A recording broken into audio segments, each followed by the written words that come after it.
This is the kitchen tile war.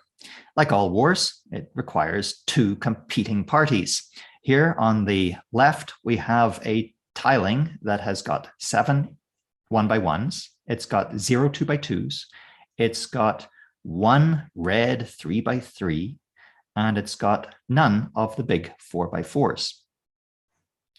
The tiling on the right, you can see that it's got 4 of little yellow 1x1s. It's got 3 of the 2x2s. It's got none of the larger squares.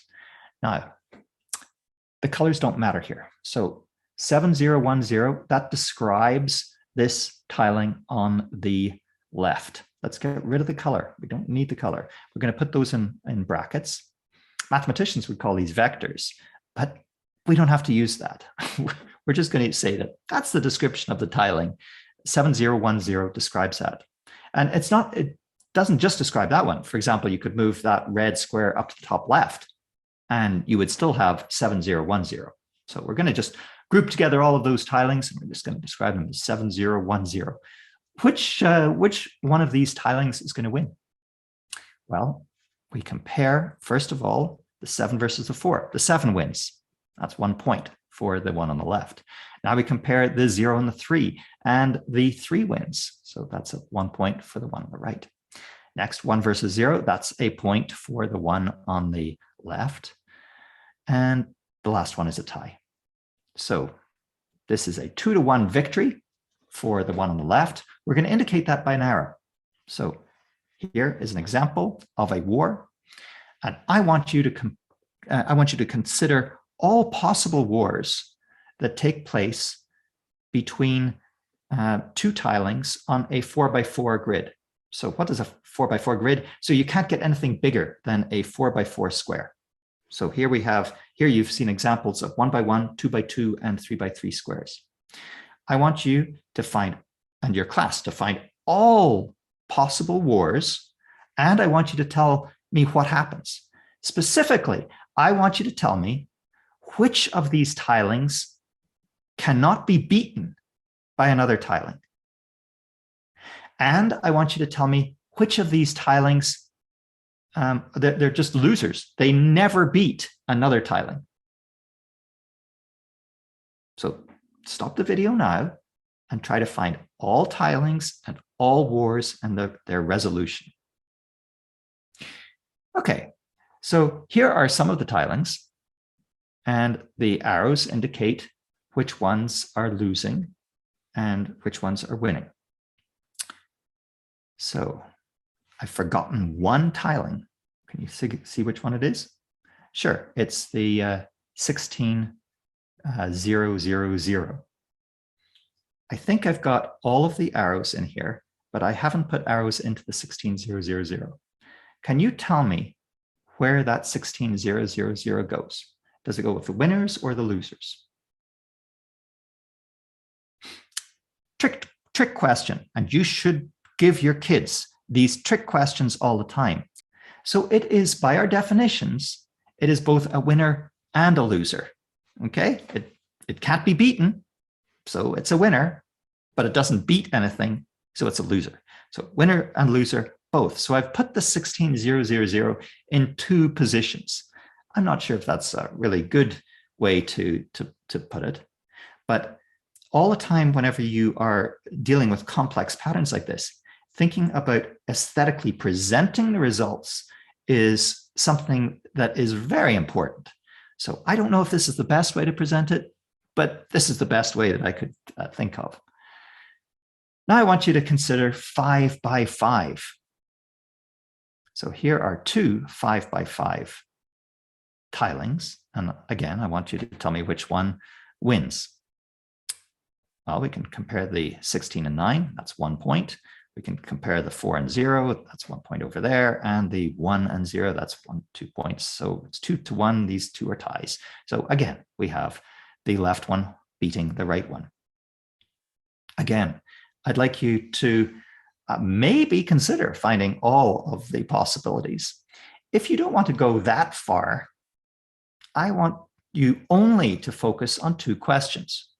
Stop the video, try to find those 2 groups. Okay, so here are, I believe, all of the possible tilings. Of course, we can shuffle around the squares. So I don't really, I guess I'm not really meaning these are all possible tilings.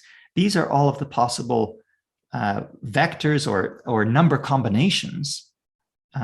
So 4, 3, 1, 0, 0. Okay, in the top right there. Well, that's one way to get 4, 3, 1, 0, 0. But of course, you could move down one of those little blue squares and you could get another one that looks the same. But all of those are kind of grouped together. So let's just ignore that and just represent all of them by a single solution there, 4, 3, 1, 0, 0. Now, I'm going to show you all of, I'm going to show you a lot of information here. So it's ugly. Here we go. But there's a little bit of prettiness here. And that is that the two losers are over on the right-hand side. So those, the purple one and that 25 set of little yellow 1x1s, those two are the losers. They don't beat anyone. So we can just focus on those and celebrate. Now I want to know who the winners are. Well, there actually are no winners whatsoever. Yeah, every one of these is beaten by something else. You might want to find a cycle. That is, this tiling beats this tiling, this tiling beats this tiling, this tiling beats this tiling, but this tiling beats the original. So let's see if you can find some of those. Here are two.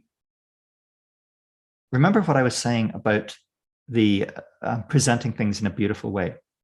By beauty here, I don't just mean something aesthetically beautiful. I also mean that it preserves some kind of essential structure. So another way to present this is to realize that all of those patterns in the lower right that have a red 3x3, all of those, they always tie whenever they're interacting with one another. If they were to go to war with one another, they always tie. You can check that out. The blue and yellow in the top left, whenever they're competing against each other, they always tie. But this octagon that I've come up with, that doesn't showcase that truth very well. It doesn't showcase it at all.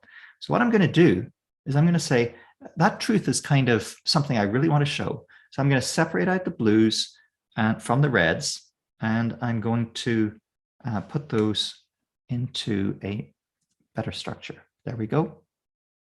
I think this is superior because it tells you that there's something special about those on the left compared to the ones, and there's something special about those on the right, that they don't compete against each other. And that means that I can group them all together now, and this is my final result. Now, I haven't shown all of, oh, maybe I have shown every single arrow here. Yeah, I think I have. Yeah, I think I've shown every single arrow that exists. Yes. Okay. So there we go. No, I haven't. No, I haven't. Okay, I lied. So I'm not going to tell you which one I didn't show. But yeah, there are arrows there that I have failed to show. But that's okay. I've made a mistake. I'll live with it. Okay. Next, let's go to 6x6. At some point here, you can just enjoy this for the aesthetics. You don't need to do any work here. You can just relax, have a drink of orange juice or tea or whatever, and just enjoy the aesthetics. Or you can say, for 6x6, try to find that triangular little loop of one that beats another, that beats another. So this is starting to tax me to find all of the different ways, all of the different number sequences that describe a tiling of a 6x6 square. Here we go. So this one beats that. Here are some of them. I'm not saying that this is all, but I will say that if you wanted to look for a 3x3 little loop, you'll find one of them in here. So you might want to stop the video and get your kids to use this to find some of these triangles. And here is one, and here is another one. So there were actually 2 in that previous set of 9. I'm grouping these together as best I can, but this is getting ugly now. I can try to show all of these. So now these spotted arrows mean that there's sometimes some of these in this group sometimes beat the ones in the other group. So that's what the dotted arrows mean. Whereas this solid arrow means that these always beat the ones that we're pointing to. So we do have losers. Again, these are the losers over on the right-hand side. They never win. But as with the 5x5, you'll find out that there's no winners here. Okay, so these are just me experimenting in ways to describe this information, trying to do it as beautifully as possible with trying to preserve some structure, but I think I'm failing here. I don't think that this is real. There's just so much information at this point. So I'm happy to end on a failure, but not quite. I want to end actually on a question, and that is some of these squares can be beaten by squares that are from a smaller tiling. So here's a 5x5 tiling, the 94000, that's actually beating some 6x6 tilings. That's kind of interesting. So this is something that I think if I was to go forward, and I love to get kids to come up with their own questions. If I was to go forward with this, I think this is how I would go forward.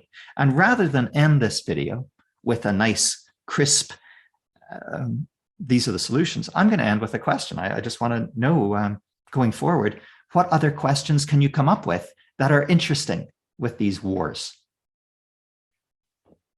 Take care.